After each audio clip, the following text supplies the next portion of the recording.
Dear Yorubas, I am here to challenge you. Can anyone among you sincerely tell me how the Igbos has offended you? Any point you raise and prove it, you will be rewarded with a sum of 100 million naira. I mean genuine points. I learned that the Igbos are bad people. They are evil. They should not be trusted. My parents told me years ago.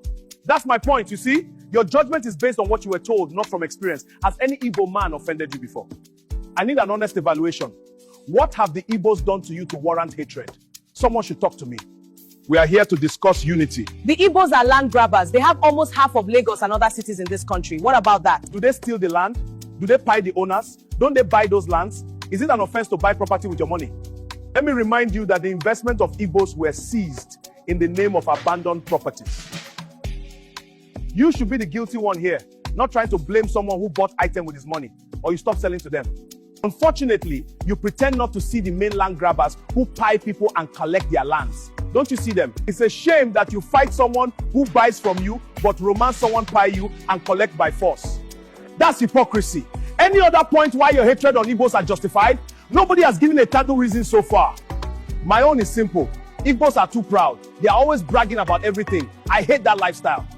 My dear, don't be intimidated by the Igbos lifestyle. Yes, we are proud for a reason. Imagine being successful with 20 pounds. Right. We were given 20 pounds to start life, and today we have turned the 20 pounds to billions of naira. Won't you brag about it? Again, what you call pride is not arrogance. It is our nature. Igbos adopted the leopard as our symbol for a reason. I will explain. Leopard is known for independence.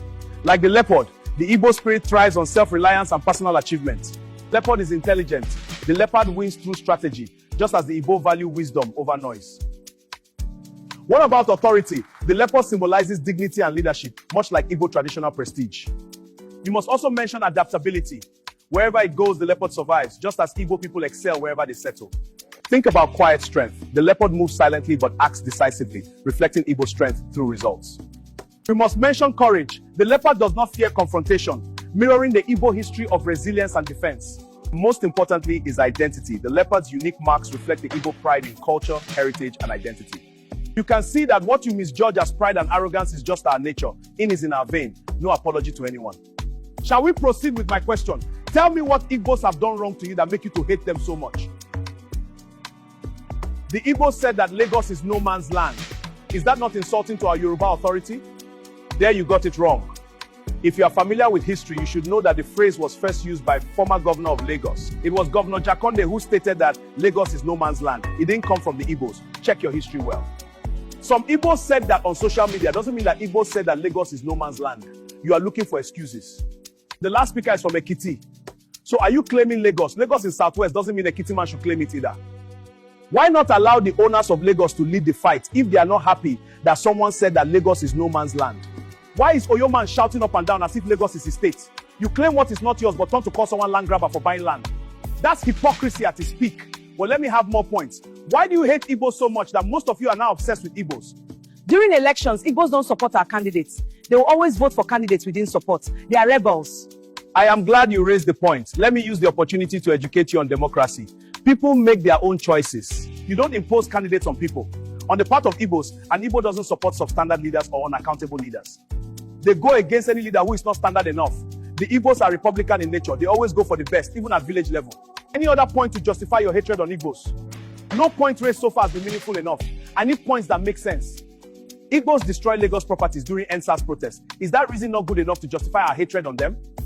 Honestly, you are being unfair to Igbos. How was that Igbos protest? Remember, the protest started at Warri before circulating to other parts of the country. Warri is not Igbo land. Then in Lagos, it was peaceful until there was shooting at Lekki toll gate. Most convener of the protests were Yorubas. So, how did you turn to blame Igbos on the protest against SARS brutality, which affected everyone in the country? This is one of your propaganda against Igbos. That was how some of you linked the Kwara issue to IPOB. Your media used propaganda to tag 1966 coup and Igbo coup, even when the participants of that coup have come out openly to debunk it. You insist that Nzogu was an Igbo man that plotted coup, yet you turn to say that Nzogu's village in Delta is not Igbo. You said that Aguiyi is the cause of Nigerian problem. How? Aguiyi introduced unitary system but go on changing federalism. We've had other military regimes and democracy since then, yet you still blame a man that left the world 60 years ago. What a shame. You keep talking about the coup that happened 60 years ago, but you are afraid to talk about the one that almost happened this year. Cowards! Your propaganda against Ojukwu is that Ojukwu caused civil war. You don't even mention that Gowon failed to implement Aburi Agreement. In Aburi, Ojukwu and Gowon agreed on restructuring where every region would control its resources, but your father refused. You know that this was what caused the war, but you have refused to talk about it the way it is. You shy away from the truth. And now you are asking for the same restructuring which your father rejected 60 years ago. Is that not hypocrisy? Think about the Igbos must go protest you have always agitated for. We claim one Nigeria, yet you harbor such thoughts in your heart. Well, for sure, Igbos will leave Lagos one day.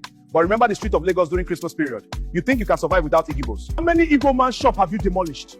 How many of their buildings have you destroyed? What about shops that got burnt?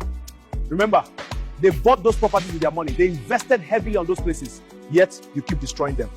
Your mother said it in 2019 that you would convert the investments of Igbos to your properties, and it is happening now. Your father threatened with Lagoon how he will push them into it. It happened during 2023 election. We claim to be in one Nigeria. What about the infamous Asaba massacre which your uncle spearheaded? Your uncle pied thousands of unarmed innocent civilians. All of you are happy to hear that your daddy initiated the policy that cut food supply, which led to the pain of millions of Biafrans. It is a shame that while Nigerians are calling for electoral reform to ensure free and fair election, some of you are supporting the usual rigging system. Even when Nigerians protested against bad governance, you refused to participate as if you are not facing the same hardship. As others were protesting against hardship, you initiated your own protest on Igbo must go as if your problem is Igbo. Even when President Trump and Americans have enough evidence on Christian persecution in Nigeria, you still find a way to blame Igbos. Even in the church, you still show your hatred on Igbos. A priest stopped church service in Yoruba land because Igbo son was raised. A Nigerian player missed the penalty and you blame the entire Igbo, forgetting that a Yoruba player missed the penalty for World Cup qualification. I can tell you 2,000 ways Yorubas have offended Igbos, but you can't point out a single way Igbo man has offended you. It has gotten worse to the extent that you now transfer the hatred to any Yoruba person who doesn't hate Igbos. What a shame. Imagine your propaganda that an Igbo man pie an Hausa man. Even the person who pie the Hausa man is from Benue. Remember, your attack and propaganda make us stronger. You leave your business to face Igbos. We have not offended you. No matter how hard you try, you can't point out a single way we have offended you. All the things you mentioned have no basis. The only offense of an Igbo man is that he came to your land to progress, and that brings jealousy, envy, and acrimony. Let me say this finally. Messi is marked, Ronaldo is tackled, but nobody cares about useless players. The same is applied to the Igbos. People that carry great destiny attract attention just as the Igbos do. Ponder over this. Remember, as leopard, Igbos cannot be intimidated. I am off.